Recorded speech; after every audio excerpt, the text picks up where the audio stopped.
So first things first, I gotta say congratulations. Like you got your purple belt since. Oh yeah, So that happened since we last talked. Yeah. So can't say it's overdue because it's way better to be late than early. You know what I mean? But I'm starting to get those looks like, oh, still blue, huh?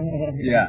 Yeah, it took 6 years to get to purple. I don't know if that's average or not, but I'd like to think if the gym was in full effect the whole time, it would have happened faster. Yeah. And my coach kind of did tell me that later that it probably would have. Mm-hmm. So, no big deal. It's good to get there. Like, and Long Beach opened back up. Oh, really? Long Beach 10th Night opened back up. It's a temporary location right now. We're renting a gym from a church in Long Beach. Okay. But where's the owner, he said he's got a 6-month plan in effect, and there's already 30 students in the first week. So awesome. Where's the? It's on Junipero and 3rd. Yeah, Methodist Church. Okay. They do Catholic services there too, but they have it feels like an old school East Coast church gym or something, you know. Yeah. And we got like this upper deck level with matted up. What's the schedule? Monday, Tuesday, Thursday right now. Monday, Tuesday, Thursday, 6 and 7 p.m. 6 p.m. Beginners, 7 p.m. Advanced. That's 7 to 8:30. And in a week or two, we're going to bring in Wednesdays, a full block from 6 to 8, all beginner. Okay. And I'll be teaching that one. Oh, nice. So, yeah. Yeah, I might come by for that one. 6 you really should. Yeah, you really should. I'm going to invite you on that. Yeah. I don't like working out in the evening either. Oh yeah, no, I get off work right at 6. So 6 is early, but if it's a longer block, so you can come at 7. Yeah. You can come at 7. Yeah. Yeah, I might be able to make that. That would be awesome. Yeah. So brought you on because UFC 280 happened. It was a big yesterday. One. Yeah, it was pretty great. Were you able to catch the prelims and everything? I caught some of the prelims, yeah, and I think I saw most of what I didn't watch live. Mm-hmm. Such a nerd, I was happy that it was on early just because it's happening faster. Right? Yeah, I told my dad, and he was like, yeah, I'm so glad I don't have to stay up late for it. Yeah. Which, like, we're kind of spoiled here in California because normally, like, it starts at 7 and it at least is over by midnight. Yeah, 10:30, worse, 11 I can't imagine being, like, an East Coast person or being on the actual, like, European side or anything. Where that goes to show how big of a deal Abu Dhabi is, right? Because besides Australia, New Zealand, those time zones, every other time zone adjusts to us. You know what I mean? Except for the Middle East when we're in the UAE, and then Australia, it seems like. Yeah. Yeah, I've seen a few where they were doing it over there, but they still adjust it. Maybe if it's a fight night or something. That Paris one was in the morning, right? The French card? Yeah. Or was that normal time? No, it was normal time? Yeah. I guess it supports what I was saying. Yeah, it goes back and forth, I feel like, because definitely there's been some English UAE got ones, some pull for adjusting to them. Some of those UK ones where it's like midday. Right. It's like it starts at 2 p.m. or something. As long as you got the fan base, keep it at your time. Yeah. So... You want to go to the prelims or main card, straight main card? Yeah, the big one from the prelims for me that I don't think I've heard people talk about is the Ozdemir Krylov fight. Oh, okay, yeah. Because, like, it was good at the beginning, right? Yes. They're like, okay, Ozdemir came out swinging. He came pretty close to a knockout shot, I thought. Yes. And, but he was chasing it a little heavy, gassed out. Still hasn't improved his bottom grappling, huh? Yeah, couldn't get up. He doesn't have any submissions. Get up. Mm-hmm. Yeah. But then Krylov came back for the second 2 rounds and kept the pace up, kept swinging, kept throwing head kicks, ending a lot of combos with those head kicks. Yeah, I like that. Right? I like that. Because you get somebody going backwards, you might as well throw that long range. It's a little longer weapon, yep. Yeah. And if you miss, they're too far to counter. Yeah. So it's right. Conceptually, it's really good, I think. Not that I can get my leg up there, but if I could. Right? Yeah, even Krylov, he's been around for so long. Remember, he was a heaveveight, and he left and came back, fought in one or various, random leagues. I want to say Asia, Europe, leagues. And he was always UFC level. I just imagined he was getting better pay, or he's got a pretty long resume. Yeah, it's interesting how the other leagues manage better pay. You'd think that with the UFC being I thought I read something that Bellator took a big hit this year. Oh, yeah? Yeah. Oh, one. I'm sorry. One. It was one. Okay. One took a big hit because they're paying well, and they're getting seen, but I don't know, for some reason they're not making a bunch of money. Yeah. I didn't read the whole article. I read the first, the catch line, but It didn't sound good, yeah. They definitely don't have the eyes that the UFC has, which makes you go like... Well, but you hear worldwide they're the second biggest over Bellator and other over M1 and whatnot. So maybe they're just maybe overpaying or... they're trying to do too much, right? They do grappling, they do Muay Thai, they do Muay Thai with big gloves, they do Muay Thai in a cage. Like and the whole fight pass, but on their own thing. Yeah. It's wild to me when I see PFL giving out the $1 million for the winner, where I'm like, why aren't the UFC fighters like bailing for that, to go over there? You know, we have to win the tournament as well. Yeah, but I heard just the pay is decent already. Yeah, and the $1 million on top of that is a chance. Yeah, it's something like 25 and 25 or something. Okay, that's fair. That's fair. Like it's decent pay for each fight, and you would think that somebody who's at like rank 7 or something in the UFC would be looking at the PFL like, I can take this. Right. Because they're getting people like, I think Thiago Santos just recently went over there. I think, and Marlon Moraes, right? Oh, yeah. He retires and he unretires. Now he's going to go up to 45, and they're going to put him against, it's a bad matchup. Who was it again? So he's chinny, you know what I mean? Yeah. He's a beast of an athlete, right? Good fighter. Muay Thai is ridiculous, right? But he's chinny at this age. He's really chinny, and he needs time off. He's going to go up a weight against a banger, too. I can't remember the name. But, it's not a good matchup. I'd like to see... If he is going to come back, I'd like to see a lot of time off. Yeah. Did you see the Bilal Muhammad, Sean Brady fight? Yeah, I did. What did you think of that stoppage?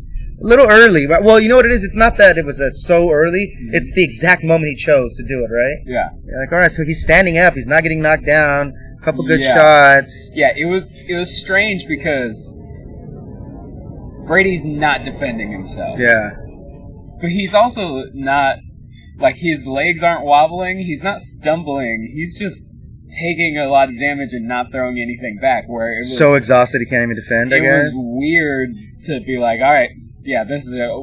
But it's understandable, but at the same time, like, it was just a strange reaction by Sean Brady, too. Like, I was watching it like, what are you doing? Because he seemed cognizant enough to at least be like, all right, throw something. Like, you're getting tagged, throw something back. Muhammad, he's all pace, man. Yeah. He's all pace. It's such a weapon. I think guys that use that as their main weapon, you have to have the chin to go with it, sort of. Yeah. And they talk about how having that extremely good cardio helps your chin. And I believe that to an extent. But say if you don't have both, it's not a good style to lean into. Yeah, you can't put that pressure on somebody if you're not willing to. You got to eat a couple. Yeah. Of course, you're moving your head. You're trying not to, but I think with that style comes with it. You know. Yeah, that's a very like wrestler style. Like I got a buddy who used to be a wrestler, and when I started training fighting, he was like, if you want to get into this, you gotta rethink your cardio. Like, I would do wrestling, and we would do cardio until like my vision was gone. Like, I couldn't see. My whole face was red. Cardio for health and cardio for fight fitness. Yeah, man, those are different things. Oh my god! All you need to do is like walk 30 minutes a day for your cardio health if you're lifting weights. You know what I mean? But for fight fitness, whoo. Yeah, that's one of my favorite things to use in a fight, though, is pace, huh? Pace, because I don't think I'm very technical, you know, and so like I fall back on that. Like I'm gonna try and outwork this person. I mean, in the world of wrestling, the high school wrestling, college wrestling, that is quite the weapon, and it's pretty dang common. Yeah. That you see a lot of guys like that. Yeah. In the first minute, they're not fast, they're not strong. In minute 4, they're the same speed they were moving at. You know, there's only a 6-minute match, so they're moving at the same speed they're moving at the beginning. Yeah, that same buddy of mine had the most single leg takedowns in our school history, and he was like, because it was the easiest thing. I was like, I would go for the easiest thing to cause the other person to use the most energy. Yeah. Go for one leg, and even if he didn't finish the takedown, they would spend so much energy trying to. You still like a single leg takedown? It wasn't me. I'm much more double leg. Like I say, because without shoes, it's hard to get that single leg takedown. Right? Really hard to finish.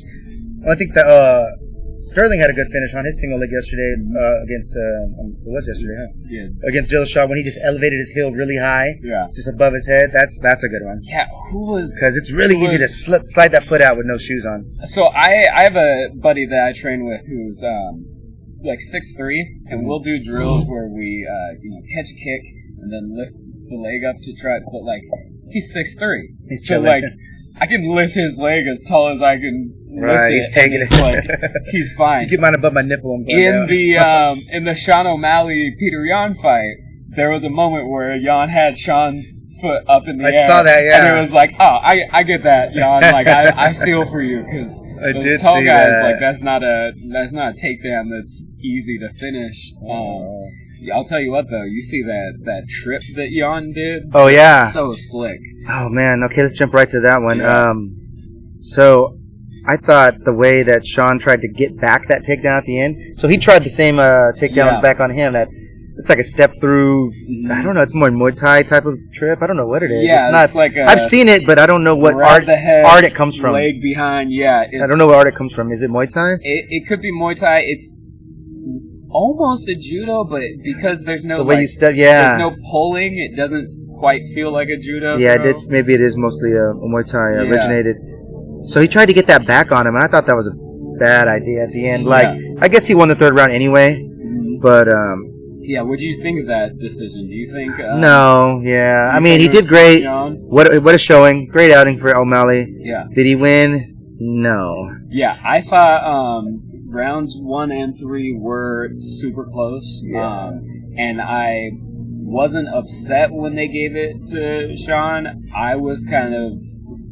I've seen worse robberies. It was tough. I'll tell you what, I did not expect him to...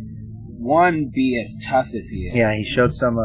first time he showed that doggedness, really. And so many strikers that you see like that, when they get taken down a third time, they don't get up. But he, every time he got taken down, was so much immediately respect for that. scrambling to get up. He must have got up 6, 7, 8 times. Yeah. And he never waited. So about the fact that he had to get up. That should... I mean, I know they talk about the rules, damage trumps all. How should be scored, at least. Damage trumps all, but he showed a dominance in physicality. Yeah, I mean that's a check. That's a certain box to check for me. You know what I mean? And if exchanges are even physically, and you're backing the person up, it's a fight. It's a sport and it's a fight. You know what I mean? So I think I think the numbers were fairly even, right, as far as the strike numbers. But he got more of the takedowns. He showed the physical dominance, strength difference against the cage and whatnot. And O'Malley did great. Yeah. Rocked him. Rocked him twice, huh? Yeah. Rocked him twice, got rocked twice. Yeah. Yeah. I think a lot of those long guys, they're so used to, like, knowing their distance. And for some reason, I don't know why Peter Yan is so good at, like, him. Look at what he did against Sandhagen. Yeah. He's really good at negating these. I think it has to do with that switching footwork, covering more distance than the average short guy. But O'Malley, he doesn't, like, a lot of these longer guys, they kind of really look at it at the end and admire it, right? Because that's usually where it ends. Yeah. You got to come back because he's already ready, and he just covered 4 feet with 2 punches on you, So Jan has a good ability to, like, he keeps his guard up well, and so, like, he can close distance without getting caught much. Though, like, Sean was good at, like, getting right in between through that guard. Yeah. It is one of Jan's, like, most impressive attributes is his ability to close distance. Because even though, like, they're at a smaller weight class, but, like, he's still short. That is the second 5'11" guy that he could close distance on and land. Yeah. And they both know how to manage distance well. There's a few times where I see them, I'm like, O'Malley's not far enough away. He's reachable right there. Yeah. And I'm surprised he chose to, and I think that was a tactical mistake. There was a couple moments he stayed in the pocket and just looked for big shots. Yeah. Without, like, moving his head a lot or looking for a defensive response much. Like, he just went for it. And he's usually smarter than that, and I think he'll learn from it, but I think everyone's just surprised at how well he did. Yeah. People thought he was going to get creamed. I wasn't surprised. If he would have won, I would have been surprised. Yeah, when I woke up, I saw the odds, and there was a few that shocked me. I put a parlay, $15 parlay on Jan, TJ, and Makhachev. So when that fight, TJ was the long shot there. Yeah. Yeah. No, if you knew he had a messed up shoulder, maybe you wouldn't have. Yeah, right. So he owes you $15. But because I saw that O'Malley was the underdog, which shocked me, I was like, I'll Oh yeah, so he opened up at almost 4-1. It closed. But at the end last night, what was it, negative 195 or something like that? It was something like. He was plus 180, plus 2 180 almost. Something. It was under 200. I think it first opened 3.5, almost 4-1. Yeah, so I was like, I'll hedge my bets with $20 on O'Malley. So I ended up, I deposited $50 into my bookie. I got like 65 by the end of the day because of that. Still a little win. Yeah. Yeah, TJ, I thought he was gonna have it. What made you think TJ though? I think it was more not that I thought he was gonna win. It was more that for the first time ever, I was rooting for him to win. Just because I don't like Aljo after that. After both the Jan fights. Really, I like him more than ever. Yeah. Yeah. Oh. Well, it's the first fight. What's he supposed to do? Yeah. So the first fight. I don't have a problem with him during the fight. I don't have a problem with him. A little salesmanship at the end there? No, I don't even have a problem with that. I think that it should be like a fighter should have the ability at that point to be like, I was fouled, I'm out, and be respected. Like he shouldn't have to act for that because Jan broke the rules. He already knew what he was going to take from the media. Yeah, but there was kind of his attitude afterwards was very like, you know, I'm the winner in this, and it was like, come on, I thought he was losing that fight before that happened. I heard a few comments about that, yeah. And he was. Then the rematch, I didn't like, there was a lot of times where he would go in for a shot and not get the shot, but he would stay like on his knees in front of Jan, and it just made me so mad because it was like, are you wanting him to knee you again? Is that what's going on here? And that to me, I just interpret that as you can't beat me with these rules. You know what I mean? Like, he backpacked him the whole. He went. Well, it was 4-1. Yeah, it was a legit win for Aljo. Yeah, it was definitely he definitely won that. I'd like to see him get that choke finish. You know, he's on the back, damn near 4 rounds. Yeah, so I'd like to see that finish, and then people can't say anything really. Yeah, because there's a few people. Oh, it was even a split decision, which I didn't agree with. Oh yeah, the second Aljo Jan fight. Yeah, that one was a... Sucks for Jan, though, right? 2 split decision losses, and he definitely won the last one. Yeah. And the one against Aljo was close, but he lost, you know? Yeah, that was a hard one for me to watch. I was at, like, a music video shoot for somebody, and, yeah, the whole time everyone was shooting the video, I was, like, on my phone watching the fights that night. I'm an addict like that myself. That Dillashaw fight, though, that was strange, huh? Yeah, at his best, what could he do? Better. He could do better. I think Aljo looked great, though. He looked huge. Mm-hmm. He's got like the maximum frame you can have at that weight class. He's like a bantamweight John Jones kind of thing going on, but he's using his grappling. Yeah. But his striking looks better, too. A couple of those counter kicks and 1-2 responses he threw up. I'm like, okay. Speed's there. What do you think? I think this is what they should do in the bantamweight now.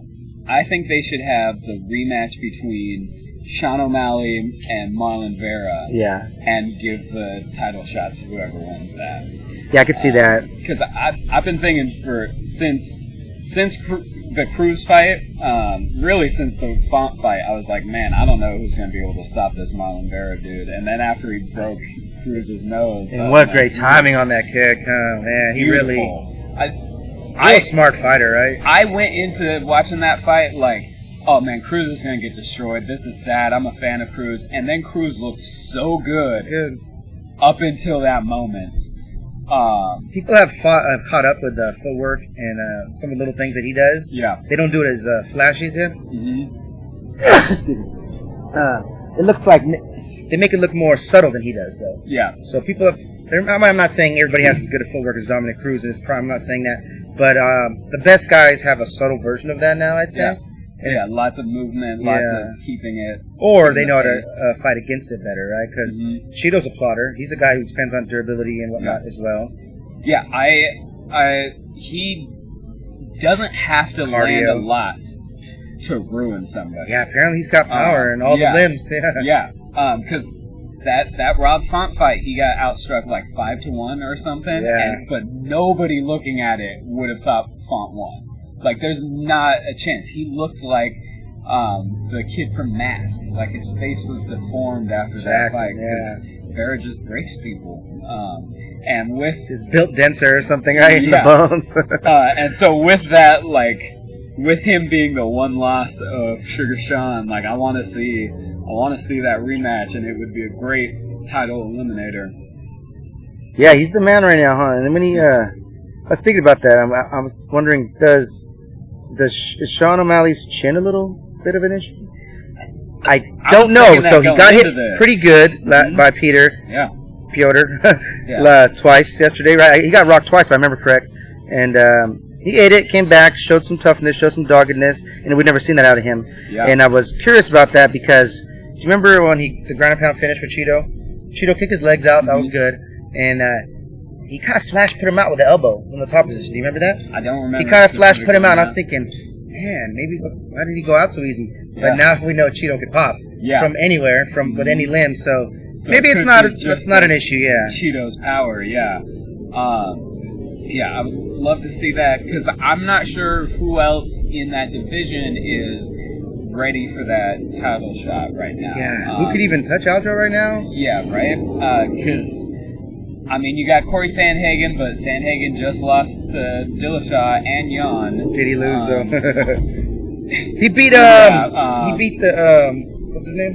The Chinese fighter about a month or two ago. Oh, is that Song Yadong? Song Yadong, yeah. It was close, but he won. Mm-hmm. It was stopped because of a cut. Yeah. But he was up 3-1, I'd say. Yeah, I think he was winning that fight. Was that the same night as the? That was the nasty cut, right? Yeah, it was a big nasty cut. Yeah, same night as RoboCop. You see Gregory Rodriguez. Oh yeah, got a nasty cut on his forehead too. Yeah, that guy's a beast. So I think Sandhagen's got some fights before he gets a title shot since he's had. Yeah, I guess he showed that he could wrestle a little bit last fight. Kind of brought that back into the offensive arsenal, but and then he can get held down, right? He can get held against the cage, right? I got Sal Dillashaw beat him, sort of. Yeah. Right, kind of just stalled him out. So he needs to address that, and it seems to me like there's a potential for somebody to do that to O'Malley. Maybe he needs to fill that hole in a similar way. At the same time, these guys can't put on muscle and still make weight, not much at least. Yeah, because they're so thin, they're so tall and lanky. And Jan looks like a compact little tank, huh? Yeah. It's an interesting division because of that. Because you do have the people like Jan and like Dillashaw-Sterling, that are like really short, compact. Even Jose Aldo until recently, like he was shorter, compact. Well, he was a fairly long for the weight class, huh? Yeah. Because I think he's over 5'7". Yeah, maybe he just he's got some length, bulky compared to like a Marlon Vera and a little bit, more muscle mass for sure. Yeah, I think Vera and Sean need to fight for that title shot. Where does Sandhagen land then? Who's his next opponent? I mean, he just fought Jan not too long ago. Yeah. I think Dillashaw-Sterling. Oh yeah, Since there it is. He should be like the. Or you can exchange either one of those two fights, right? Yeah. Maybe it'd be nice to have the Cheeto O'Malley for a title. But yeah, once a year from now instead.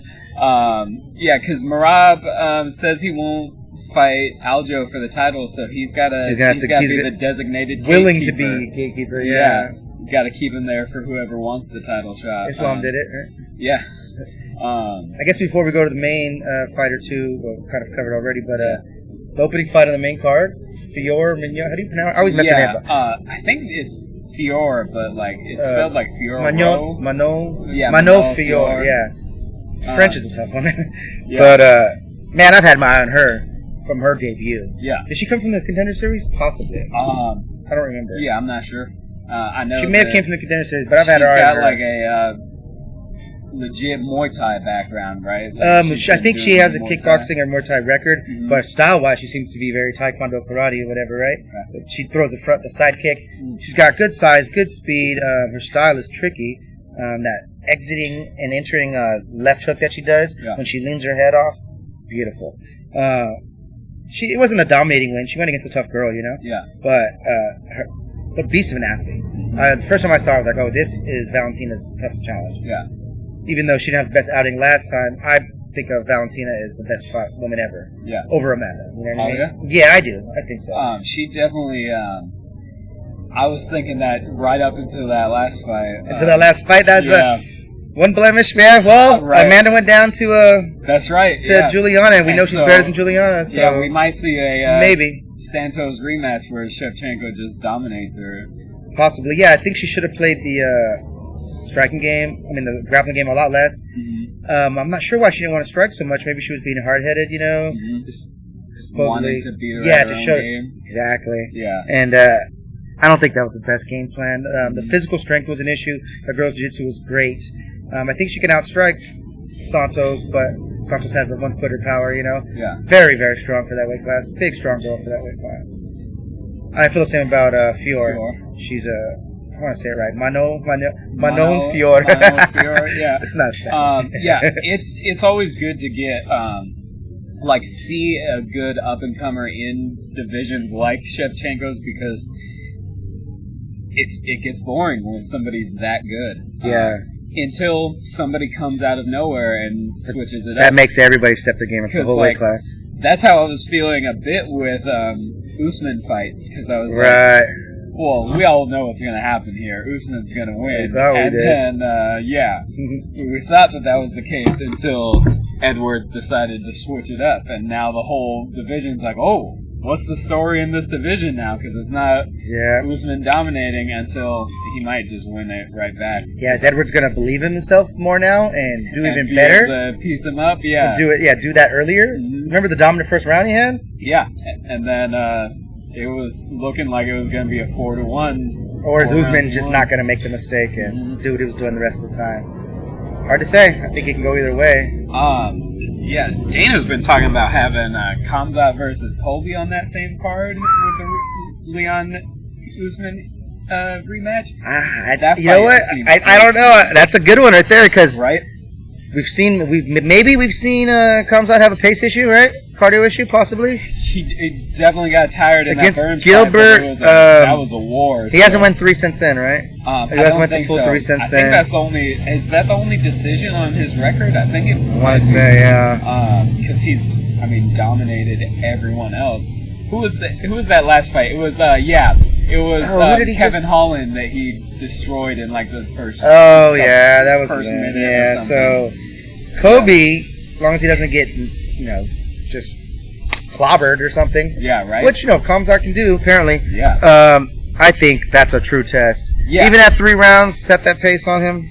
It could be. Yeah. It could be a real test. He is my little size favorite fighter to watch, Covington, because he makes people look like such chumps. Yeah. Because someone like Masvidal is good. He's a good fighter. By the 5th round in that fight, he's getting pieced up, and so you're like, exhausted, yeah. oh, he looks like he can't fight at all. The skill level when you're fresh, yeah, it's here. And when you're exhausted, it's here. Kobe's skill level's here, and it just stays here. Yeah, stays here. Stays right there. Stays here. Speed, his output stays here. So yeah, and it'd be interesting to see him up against someone who's such a good wrestler like Khamzat is. To be like, well, I guess that was kind of the case with the Usman fights too, where like. Colby's now up against a wrestler that's as good as him, and so they end up. They had to, right? But if they just end up trading shots on the feet, that probably doesn't work out well for Kobe. Yeah. Something similar happened with that Burns fight though, where Khamzat would shoot for a takedown, and Burns wasn't going to be taken down that easily. Turned it into more of a stand-up fight. Yeah, I know. I wonder if Khamzat would just go straight for the takedown against Kobe. Doesn't seem like the right game plan, but Yeah. He's definitely bigger than Kobe. I think that will show. Yeah. It's interesting how, he is so strong while he's staying also, so thin. Yeah, such a taller person in the weight class. The wrestler, though, in a grappler, I think the only thing that really matters is your hip strength, your lower back core strength, and your grip strength. Yeah. You add technique to that, and you feel like the strongest guy in the world. It's to crazy. The touch. Same thing with. So let's get into the main matchup. It's the same thing with Oliveira, where we've seen him knock people down with just that left hook, and you see him, and you're like, he's such a string bean. He's this tall, lanky. He looks a little filled in lately, huh? Yesterday he looked pretty filled in to me. People down, yeah. So I'm always I've told people going up to this fight, they were like, who do you think's going to win? And I was like, I think Islam's going to win. I think Oliveira's going to lose, but I've said that for the past 3 Oliveira fights. Yeah. Like the Chandler fight, I was like, Oliveira's going to win. I know what you mean. The Poirier fight, everyone was like, Poirier's going to win it, and no question. And then the Gaethje one, too, I was like, yeah, Gaethje's going to beat Oliveira. And then Oliveira shocked me every time. So I think it's a similar story with this one. It opened up real high, 3 to 4-1, Islam favorite. Yeah. It closed at similar numbers to O'Malley and Yan, with maybe still less than 2 to 1. Maybe Islam was a negative 180 or something like that. I'm not exactly sure, but I bet you it's close. And I felt the same way. I felt Islam. And then the last week I was like, I think I got Charles, because he's just so dangerous, and he's constantly the aggression's there, right? Aggression's there. And he did look threatening on his back at the beginning, the first time he got taken down, or was he dropped? I don't remember. Did he get dropped? I want to say he got taken down first. I think. Oh, he got hit hard early with a straight left. Mm-hmm. Then he got dropped later with a hard straight left as well. You know, he came out really sloppy on offense to me. Yeah. Really sloppy on offense. What happened to his little plotting thing where he lifts his knees and threatens front kicks, and threatens kicks, and has his elbows high and responds like that? And remember before the fight he said I'm going to knock him out in the first round? Yeah. I think he was trying to make that happen. I think he underestimated the striking of Islam. Yeah. And Islam's striking is good, but we don't see it because he doesn't use it as often. Yeah. Yeah, I think that it is a underrated aspect of Islam's game, because people think of him as the new Khabib. Khabib's striking wasn't that great. No, it was all about the threat of the takedown that made it happen. He could land stuff, but only because people were worried about the takedown, which may have been why Oliveira was keeping his hands lower, because he was a little more concerned with the grappling and Makhachev compared to. He said he's gonna welcome the top position and whatnot. They both said they're gonna welcome the ground, and I guess they did. And he had a couple moments, but I think he really underestimated Islam on the feet, and that was the main issue, you know? Yeah. He could do better, I think, in a rematch. Not that he's going to get one. But Islam probably still beats him, you know? Yeah. 7 out of 10 times. I'll tell you what. I think that Makhachev just beat his toughest challenge out of the top might get 5. Easier. Yeah, because, for a wrestler like that, I think the most dangerous thing is, a high-level jiu-jitsu guy, because even in top position, you're not safe, but compared to the rest of the top 5 lightweights, you got a lot of people who are much more heavy on the striking side, which means as soon as Makhachev gets him down, it's done. I think it's bad for Chandler. I think it's bad for Gaethje. I think it's bad for Poirier. Yeah. And you know what? To be honest, those guys are on their way out. Yeah. It's all about. It'd be interesting to see the new people coming in. Arman, Saryukian, Gamrot looked good. I expected more. Yeah, Fiziev. Yep. I expected more out of Gamrot yesterday. Yeah. But I think maybe I underestimated Dariush. Yeah, I was kind of expecting a little more from Dariush, too. A little more aggression. Though, it's hard for me to judge those, intricate grappling exchanges where, they both got each other's leg, and I'm not sure who's in the dominant position. Oh, yeah, he threatened the leg lock a couple times, right? Yeah. I guess those are just neutral, and if you could land strikes during those, it probably counts as even more than getting a leg lock that the average person doesn't even understand, threatening one that people don't even understand. Dariush moved a bit like a pure grappler, because he was throwing those. He was throwing some kicks that reminded me of a Ryan Hall fight, some real long kicks. He does kind of have that, yeah. That look almost like baiting somebody, grab my leg, let's go, let's get to the ground here. He's got great timing on that good overhand left, huh? Yeah. Especially, I think Gamrot doesn't have striking at the highest level, but his wrestling is. He out-wrestled Saryukian, and Saryukian matched Islam's wrestling. Yeah. That was, I think that was Islam's debut fight, or no, that was do you know who Arman Saryukian is? He's number 10, Armenian kid. He's a beast. He lost by a cut hair to Gamrot, and that's what got Gamrot this fight. He's the future, dude. Yeah. He's the future. I think him and Gamrot went each other maybe too early. But Gamrot's not that young. He's a little older than him, so understandable. But Dariush, that timing on the overhand left, that looked really good. I think he has all the skills. Having some size and length, being left-handed helps. his only maybe weakness is his speed, but he seems to have timing, and it's it's come round 3 when you're both tired. That timing is more important. Yeah, and I think that really shined through.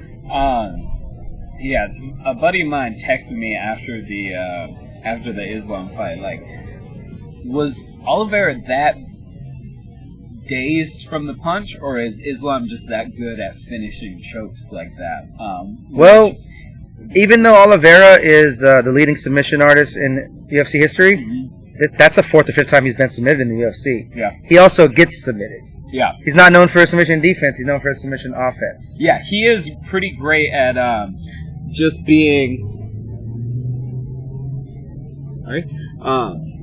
He is a great fighter to watch because he's always looking for the finish, which means like he may get finished, but like it's an entertaining fight either way. Like he's not someone who plays it safe and just gets a decision. Like he'll either get finished or finish somebody, which is wonderful to see.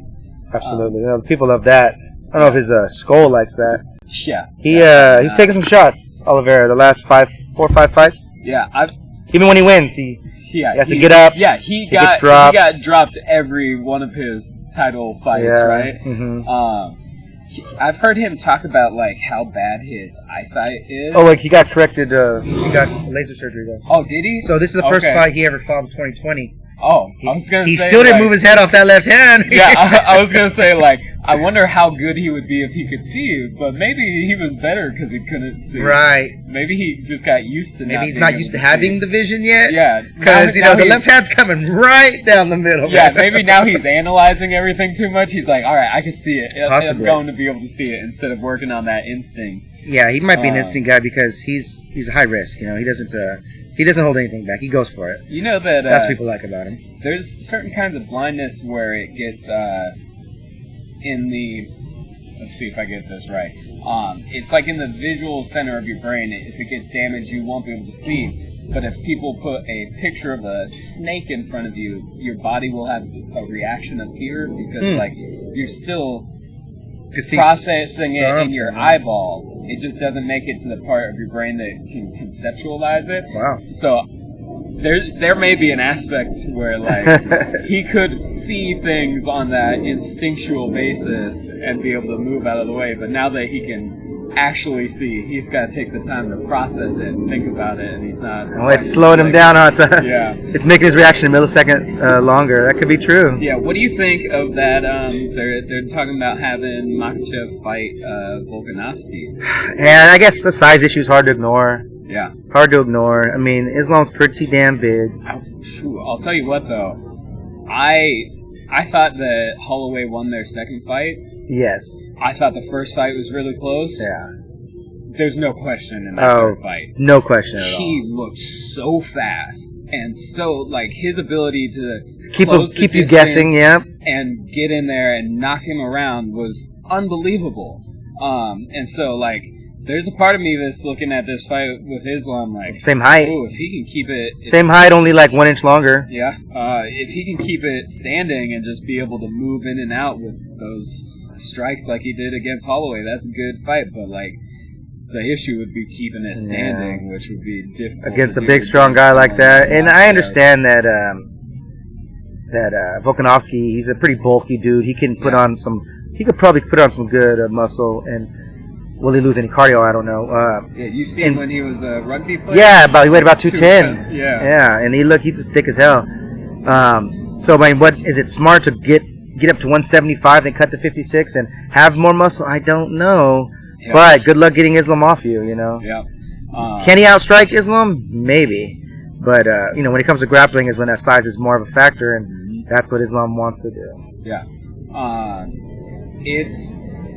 It's interesting, like, I wonder if he saw Islam win and was like, why did I say I'm going up? Because, like, he may have been thinking, like, oh, yeah, I can take out Oliveira, I can take out Gaethje, I can take out Poirier, any of these guys get the belt, I'm going to be able to handle it. But Makhachev seems like a different beast. I may be speaking too soon. Like, I don't know if he... Yeah, maybe I could be not counting the foot speed of Volkanovski, but It's going to be tough. But it looks like a dangerous fight for him. At 45, his height didn't hurt him so bad.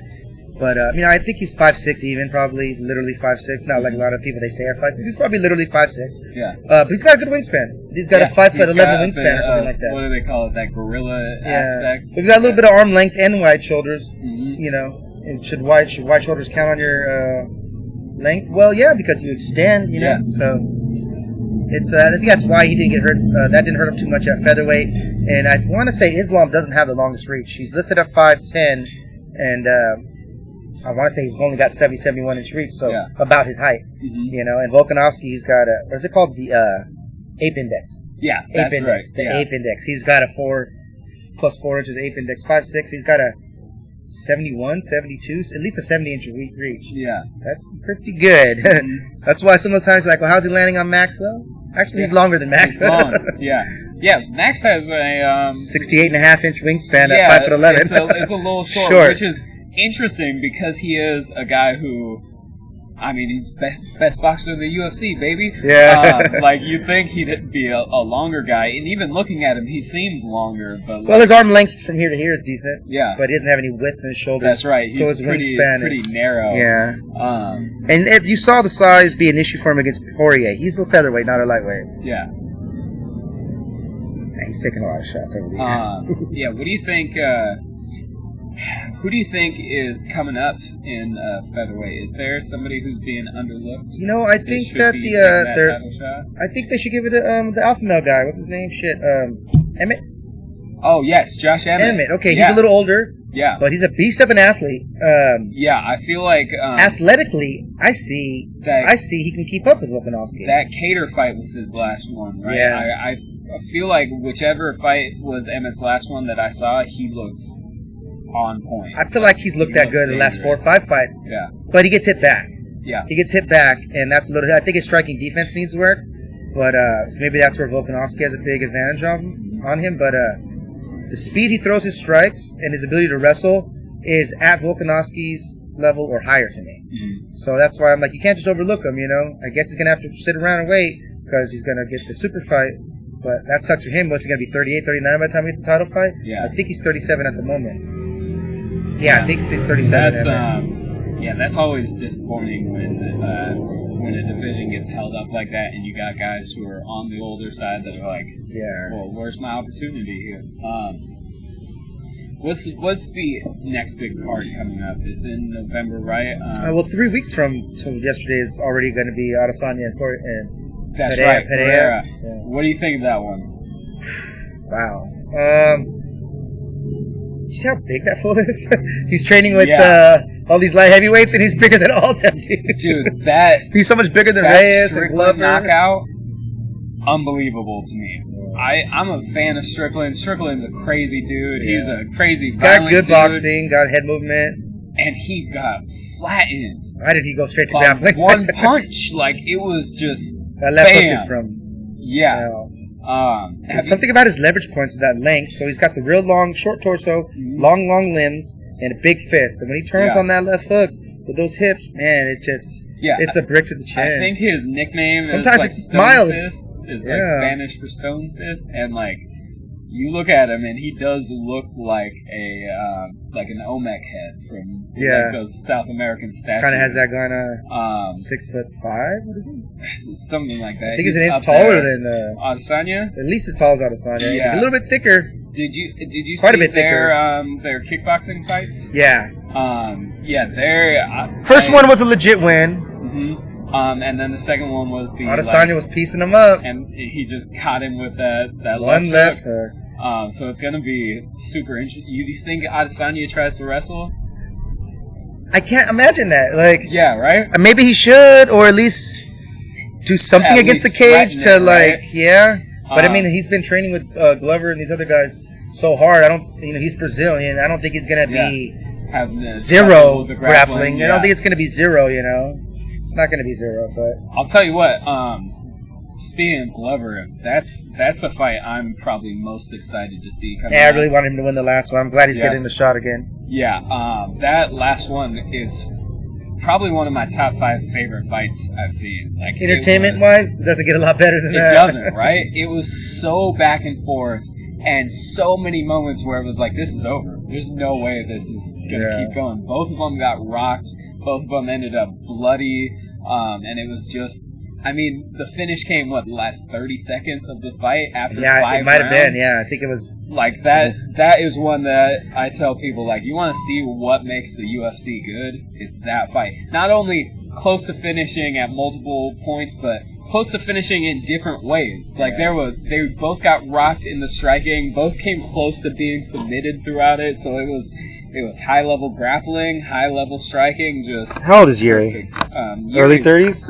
30 flat? He's late 20s. Really? Yeah. I think he might be like... It's not too late to change his style. He could have a longer career. Yeah, instead of... He is a wild man, yeah. Yeah, he did say after that fight, like, he was like, I wanted to put on a beautiful performance that was ugly. I want to come back and do better, but at the same time, he goes to war, sitting there like, no, that was absolutely beautiful. I think he put the difficulty of the fight on himself. Like, I didn't perform as good as I should have, when really the difficulty of the fight wasn't on him. It was on Teixeira being that good that night as well. Teixeira looked damn good that night. Both of them were. It's hard to get on a 42-year-old guy for not having great cardio in round 5. Right?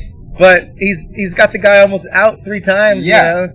Yeah, it was neither of them had a bad night. It hurts him, but you got to go for it. Just you know? a little bit of a better night. It just a cut air, dude. Yeah, it was absolutely one of the most competitive fights I had seen. I think that same night was the Luke Rockhold Paulo Costa fight, and I loved that fight too. Like, I told everyone, he was rubbing his bloody face on him, like funny, like it was that scene from Fight Club with Lou. Like, he was a madman. That was fun to watch. Yeah. Yeah, I'm surprised Rockhold's chin held up. Yeah. That's what I was worried about, yeah. Yeah. Because that's the first time he lost and didn't get finished in his whole career. Yeah. Every loss he had prior, he got finished. Yeah. And I want to say they're okay. I was like, I can't think of him getting subbed. Yeah, I mean, I went in, that was another fight where I went into it thinking he was done and he was going to get demolished. He looked okay. And yeah, he put up such a good fight and survived to the end, and like was throwing stuff where like in his prime, I think he wins by a touch. Yeah, I think he does. He was landing stuff that rocked Paulo Costa, and it was like, oh, he's still got some. He kind of got stopped pretty damn early. He did. Wasn't that fight elevation? Yeah, I think it was. It was one of those fights where he looked hurt the whole time, and so Costa kind of got confident, and they would just lure him in. A couple times it was bait, yeah. The one where he screams, I think he yelled "fuck you" or something like that. Yeah, he looked so much like he definitely fought with didn't passion. Want to be there, but also like you want to go out like a punk. Yeah, exactly. Like he knew like this is gonna be the last time I'm here, so I'm better. He's already itching. I heard. Oh yeah. Yeah. I think the main factor was cardio. Yeah. The main factor was his endurance. That can be addressed. Is he done? Probably. Does he have to be? Maybe not. Yeah, it's interesting because I always think like mid-30s. I'm looking at a fighter like, oh, you're getting a little old, but at the same time, you got Randy Couture's and Glover Teixeira's who are doing it at the highest level. The lower weight class guys. Yeah, they start. You're not going to be fast at 41. Yeah. You know what I mean? But those higher weight class, the last thing you lose is your strength, right? That's what people say. Knockout power here. Yeah. So they can keep going. Yeah. Definitely can happen at a heavyweight and middleweight and up, I'd say. What's the on that Adesanya card? Okay, that's Poirier Chandler. Poirier Chandler, right? Yeah, what's the third one down? Yeah, what do you think of that? Who you got on that one? Poirier Chandler. Anything can happen. It's obviously it's a fight, but you have to go Poirier, right? I don't know. I think I'm leaning Chandler. I guess the damage is going to add up eventually. They both got a lot. Yeah, I think fight math wise, Poirier beat Gaethje. Chandler lost to Gaethje, and so you think fight math. That might we know that doesn't work, right? Poirier, but yeah, I like Chandler. I think either he wins or loses, it's going to be an entertaining fight. That's for sure. That's for sure. And I was just so disappointed by Poirier's Oliveira fight that I think that's kind of left a bad taste in my mouth. So I'm maybe judging him based. Yeah, I know he's a gi black belt and whatnot. I guess Oliveira's that high of a level. Mm-hmm. Islam didn't think so. Yeah, that's the thing. I think that's one of the things that led to Makhachev's success in this Oliveira fight is when he knocked Oliveira down, Oliveira lied there like he did with everybody else, and everyone else would have been like, all right, get back up, we're going to do this. Makhachev was like, no, I'll get your legs out of the way. And that gives him his 5 to 10 seconds to clear his head a little bit. Yes, exactly. So, like, he didn't let him clear his head the way that every other fighter would have. And so that Poirier-Oliveira fight, Poirier just seemed so scared of Oliveira's grappling. Like, in that second round, when he got taken down, he laid there in guard for, like, 4 minutes. Just desperate. You can't... He didn't want to even get up to risk his back. Yeah, no. So it's like... So that's left a bad taste in my mouth. So going into the Chandler fight, I'm like, yeah, Chandler will get it. Because, I mean, that Oliveira fight, at least Chandler... So do you think Chandler's game plan has to include a lot of wrestling? I think it would probably be smart to. I think so. that would be his best chance. I think... I bet you Poirier's a favorite, though. What do you think? I think he probably is. Yeah. I mean, for so long, people were saying he was going to be the champ. Okay, it is. Yeah, he's negative 175 at the moment, not too much. Yeah, that seems fair. Because I think it is a bit of a toss-up. I think if it goes the distance, Poirier is going to be the winner. I think if there's a finish, it'll be Chandler. Durability is a question. Like, they both can just expire at any moment, in my opinion. They've both taken so much. Yeah, I mean, Chandler has a dangerous style. Like, he gets beaten up. He takes a lot of damage. I think Poirier has been a bit of a safer fighter. More recently, especially. Yeah. But he tries to be a safer fighter, but he's still been hit quite a bit. He intends to fight smart, but he's not maybe the natural athlete that Poirier and some of these top guys are, but he's got skill, heart, rhythm. You know he's not actually left-handed? I just learned that. Oh, yeah? Yeah, but he always fights like that, yeah. So he could keep his power hand in front. I guess, but he has a left. He does have a good straight left and whatnot. I love his, he does elbow blocks to the side, and have you ever seen, there's a guy... Romero does that too. Yeah, there's a guy on Instagram called Papi Gio or something. He's like this kind of chubby, I think he's like a young kid, like high school kid, but he does these Instagram videos where he mimics fighters' movements. Oh, yeah. And his Poirier is so good. He did like a video when there was the Poirier-McGregor fights where it was like, this is how the McGregor-Poirier fight will go. And it'll show a clip of him acting like Poirier, and then a clip of him acting like Conor, and then a clip of him. Which is like just the classic Poirier point. That right hook counter, that was beautiful. Yeah. It's so funny. It's so funny how identifiable their movements are. Like, he does it with a bunch of fighters, and you see it, and you're like, oh, I know exactly who he is. Like, just the way he's standing, the way he's moving his shoulders and stuff.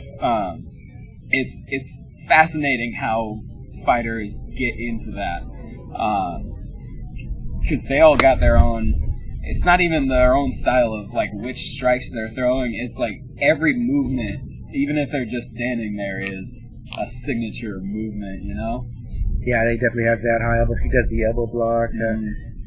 Carter's got the leaping side to side. Yes, that Conor... But some fights he comes out with his boxing stance instead, needs to go back to that. It's interesting to me how, like, I always thought of karate as, like... I think of it as like the McDojo style. Like it's a style that's not a real fighting style. But then you get people like Karate Connor or like a Stephen Wonderboy. If you have the other skills, now karate's affected. Or something, where or Taekwondo. They mix in their karate and it's like, oh, okay, karate can actually be a devastating thing, huh? Good to know. It's all about that single blitzing shot, one deadly shot. Yeah, those Do you watch Cobra Kai? Switching foot punches, like that's how you cover distance. Man. Yeah, I do watch Cobra Kai. I love it. I'm such a dork for that shit. It's so good, man. Their choreographers are masterful. Like their fight scenes are. At this point, do you think they're making that show for adults like us or for kids? I think it's both. It's a combination, right? Yeah. You get somebody like my age who's making their kid watch it. Yep. They make them watch the old ones. Yeah, they combine the storylines good so that the kids can watch the kids and the adults can watch the adults. Right, they do kind of, and they really feel like embrace that season 2 and 3. Yeah. 4, yeah. So they did 4 seasons there or 5? I think it's 4. They did 4, yes, yeah. I think it's 4 now.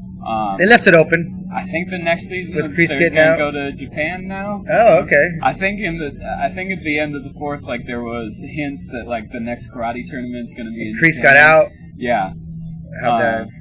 Yeah, that show gets me hyped. That school fight is just wonderful. There's so many movies where a fight scene happens and I'm bored. You know, I'm not interested.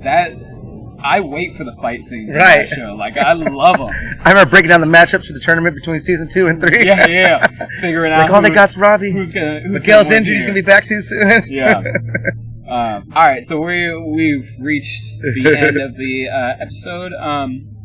Go ahead and shout out anybody that you want to shout out. Make sure. Right now, it's all about getting 10th Planet Long Beach going again. Yes, 10thplanetlongbeach.com. 6 months, we'll have a new location, or maybe just a second. At this point, we have enough mat space. Hit us up. We'll get you in there for sure. We'll be adding classes gradually. And then at the next location, we get something big enough, we'll add MatFit to that and the strength conditioning location there. But if not, I'll still be invested teaching and, probably put some of my own money in it and whatnot too. So definitely want that to happen. So that's where all my attention goes. That's where I want to give all the attention right now. Let's just get 10th Planet Long Beach going again. The best no-gi jiu-jitsu system. Most complete no-gi jiu-jitsu system there is, Yeah. All right, I'm gonna give a quick shout out to nobody, because I don't know what's going on. So if anybody's listening and wants to invite me to some hip hop shows or whatever, I went to a cool drum and bass show last night. Or it was jungle. Do you like drum and bass and jungle much? I enjoy what I've heard. I don't know. Actually, it was mostly jungle, but it was cool. Yeah, I mean, you could do a hip hop vibe there as well. Yeah. It was this location in Long Beach that's not really used very often. First time I've been there. It was in the cut. It was pretty awesome. I usually don't stay out very late at my age, but I get you. I'm the same way. I hate staying out. When shows start at like 9, I'm like, what is this? 7 o'clock. You started at 10 last night. Yeah, And I was like, I'll leave at midnight. I stayed till 1. Okay, yeah, it's a struggle. I would do the same thing though. I think they stayed on. They went till 6 or something. Yeah, that's wild. 20-year-olds with drugs, man. Yeah, that's right. That's the only way you can do it. I can't do it. All right. So that's gonna be it for the show. Thank you so much for coming on. Everybody who's watching and listening, have a great day. Take care. Tell me how are you? Just let me know.